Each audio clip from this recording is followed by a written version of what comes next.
आप सभी को हरियाली तीज की बहुत सारी शुभकामनाएं। भगवान शिव और माता पार्वती का आशीर्वाद और उनकी कृपा हमेशा आपके ऊपर तथा आपके परिवार के ऊपर बनी रहे, ऐसी प्रार्थना हम करते हैं। आज आप में से बहुत सारी महिलाओं ने हरियाली तीज का व्रत भी रखा होगा और इसकी संपूर्ण तैयारियां भी पूर्ण कर चुके होंगे। तो चलिए आज के इस शुभ अवसर पर हम हरियाली तीज की कथा का श्रवण करते हैं। हरियाली तीज का ये दिन भगवान शिव और माता पार्वती के पुनर्मिलन का प्रतीक है। इस दिन विशेषकर विवाहित महिलाएं माता पार्वती की पूजा करके अपने सुखी वैवाहिक जीवन के लिए प्रार्थना करती हैं और इसी से जुड़ी हुई है एक सुंदर पौराणिक कथा।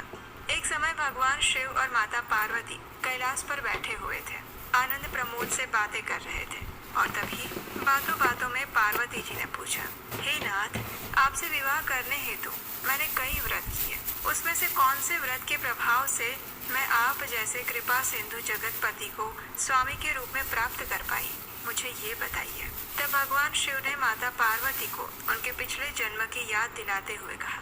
उन्होंने कहा, हे देवी, बाल्यकाल में ही आपने पिता हिमालय और माता मैना के मना करने पर भी मुझसे विवाह करने की हठ ठान ली थी। मुझे प्राप्त करने के लिए आपने घोर तपस्या की। 12 वर्षों तक आप एक पैर पर खड़ी रही। कई वर्षों तक आपने अन्न जल त्याग दिया और केवल सूखे पत्ते खाकर जीवित रही। आपने मूसलाधार वर्षा में खुले आकाश के नीचे अपने दिन बिताए। आपने चेहरे पर मुस्कान लिए गर्मी की तपती धूप को सहन किया। सर्दियों की कड़ाके की ठंड में भी आपने अपने शरीर की चिंता नहीं की और इस प्रकार आपकी कठिन तपस्या देखकर आपके पिता आपके विवाह को लेकर चिंतित रहने लगे थे। अब एक दिन जब इसी प्रकार आपके पिता चिंता में थे, उसी समय नारद मुनि वहां आए। नारद मुनि ने आपका विवाह भगवान विष्णु से करवाने के लिए कहा, लेकिन नारद मुनि की बात सुनकर आपके मन में बहुत दुख हुआ। इस बात से दुखी होकर आपने सीधे अपनी सखी के पास जाकर रोते हुए उनसे कहा, हे सखी, मैंने तो सच्चे मन से ही भगवान शंकर को ही अपना पति मान लिया है, लेकिन मेरे माता पिता किसी प्रकार से मान नहीं रहे हैं। अगर ऐसा हुआ तो मैं अपना शरीर त्याग दूंगी। तब आपकी सखी ने आपको तपस्या करने का सुझाव दिया और फिर आप दोनों घर से निकलकर एक भयानक जंगल में पहुंचे। वहाँ एक सुंदर झरना दिखाई दिया।